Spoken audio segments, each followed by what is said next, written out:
what we have here is another former Liberal MP, announcing his intention to run for the Liberal Party leadership.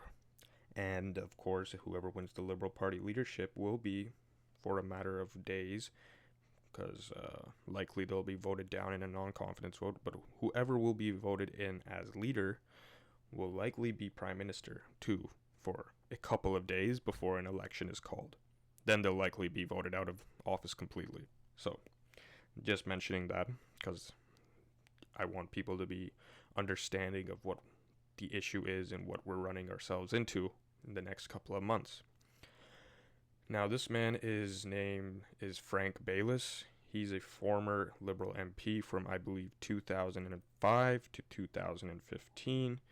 He has more experience in terms of the business side and, finance, economics. I believe from what I read on his Wikipedia page, yeah, he started a medical company that was involved in a variety of things, plus I guess had a lot of business during the COVID-19 pandemic too. But yeah, see quite a bit here about ethics and whatnot, but I'm not going to dive into that too much right now. I really wanted to analyze his personal side in his interview with CTV, and I wanted to just look at what he's talking about there and what he's got to say. But as you can see, he's a very, very tenured businessman, started multiple corporations, and probably more of the original style liberal, which was the blue-red liberal, which is socially progressive, economically conservative. Let's take a closer look into what he has to say. To be provocative, meant to be insulting. Force, you use quote-unquote economic force to make it happen. As someone who wants to run to lead the Liberal Party and ultimately the country, how should that, in your view, be responded to? Well, I think we're going to have a very long 4 years if every time President-elect Trump sends out one of his tweets that are meant to be provocative, meant to be insulting to us. It's part of his negotiating tactics. He wants to negotiate on some border issues, and this is something that is part of his way of doing business. Look, I've been a businessman and done business with Americans for 35 plus years. I have business to business. I've done business with hospitals, government agencies, the FDA, the Veterans Affairs and all that. And most of my dealings with the Americans have been excellent, wonderful to deal with in that. Now and then you run into a tough negotiator who... Just going to pause there slightly. To lead our country and bring someone in that's actually lived in the real world. Sorry, I was just saying I was going to pause there just to give a little bit of a comment. This guy has never dealt with a businessman like Trump. And considering Trump's power, his position right now, about to be president, and the mandate he has, I'm promising you, Trump is no man to underestimate. And I say this with the strongest,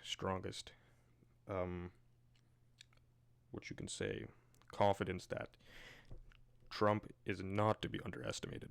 He is a very, very vicious and fiery type of negotiator, and he will go to unimaginable lengths to get what he wants. And you need somebody who's not just some stereotypical establishment-style businessman to deal with him. No, you can't have that with Trump. You got to have somebody who meets fire with fire. And this guy right here, I'm going to tell you, I can already tell he's a establishment guy. He's dealt with establishment business. And when I mean establishment, I mean your old stock, corporations, and the stereotypical thing you imagine when you think of a businessman and, the corporate world. I can promise you he hasn't dealt with a person like Trump. That's for sure. And he would probably get steamrolled in that case. And that's not what we want.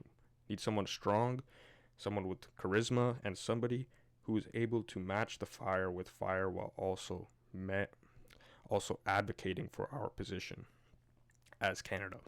Thinks this type of tactics works, and what I would say to Canadians is no big deal. Let him spout off the way he wants to. We'll negotiate if and when the time comes, and we will be Canadians and they will be Americans, and we don't need to worry about anything he's threatening there. Do you really think, though, that there's nothing to worry about, particularly with the possible imposition of tariffs. As a business person, as you mentioned, an import tax of 25% would be devastating to the federal economy, would it not be? Any trade war would be bad for both Canada and United States. We tend to reflect on ourselves and say that's going to be really painful for ourselves. But I would like you to think about all the things that we export to the Americans, all the energy we export, the electricity from Quebec, the hydrocarbons from Alberta. And if he was to go to the American people, say, I'm jacking up your prices ever 25% across the board, that's not going to be good for them either. I take seriously, let me put it that way, what his threats are, and I think we should prepare for them. But I don't think we need to get ourselves too worked up about it. This is part of a negotiating tactics, and we just take it for what it is, know it, and then put it aside. This is a very common problem with our politicians nowadays. And I'm talking about this situation specifically with Trump and, the regular politician. They go into a situation saying that we have a plan, we're prepared, and then they get hit with something so unexpected and so out of left field that it totally just destroys their vision and destroys all of that planning and scheming they had. And that's constantly what the cycle we're running through here with Trump. I can tell you that I remember hearing the Liberal government, and like for the past 6 months to a year, saying that we have a plan, we've dealt with Trump before, and now with Trump actually coming in and with him, being Trump and saying very, very fiery and things that would make people, in governments get really, really nervous, Canada's plan is looking a lot less, it's not there. And what I'm trying to get at here is that I don't trust when they say that, okay, don't worry, we have a plan, we're going to deal with this. Because it always ends up coming out at the other side when you're at the end of the line. We always come up with the same result, that we thought we had a plan, but we didn't, because we were too preoccupied with ignoring the threats and ignoring the actual realistic way the situation was going. Instead, we wanted to live in the so-called realistic, practical world that people live in so that they can avoid the real issues. And that's what has happened here. People should have seen that Trump was going to be like this. People should have seen that that's what he was going to he was going to take a very strong hand on the economy. But instead of seeing that, they ignored it and chose to, with blissful ignorance, look the other way. And now we're facing the consequences. And now we have to fight fire with fire. We shouldn't listen to establishment politicians who just continue to say, it will be all right, don't worry. And then when we get to that point, it's actually not all right. That's what I have to think. And that's what I think about this whole issue with Trump and Canada and, the potential for tariffs and what we as Canadians should be expecting. We should be preparing for the worst, not hoping for the best, okay? That's a good plan, is to fight, not just lay down and hope that somebody will come and save us. No, that's not the way to go. And I don't like this guy. He's just another stereotypical establishment guy. He thinks he's a business leader. He thinks he's some crazy businessman, but he's not going to be able to deal with like people like Trump or be on the world stage and be competent. Your business school and your business classes are not going to help you out there, okay? You need a different skill set when you're in power.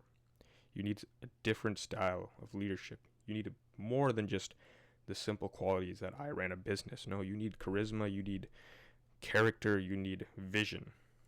And that's what we're lacking here in Canada because we have a lack of vision and inspiration. We don't have any real substantial or substance in our politicians. We just get the same bland and pushover types every time we go to vote.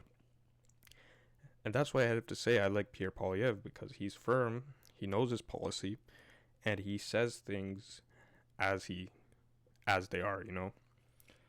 And I'm going a bit of a ramble here, but that's what I think we need to be more focused on in Canada. We have to be more realistic, and more prepared. And we need a leader who's like that. But thank you guys for watching. Let me know what you think about what I said, what you think about these liberal leadership candidates, like this guy right here, Frank Byles. And what do you think is going to happen in the next couple of months? The inauguration is coming soon. Trump is coming in, and it's going to be a very tumultuous time. Let me know what you think. Thank you very much, and have a wonderful day. Goodbye.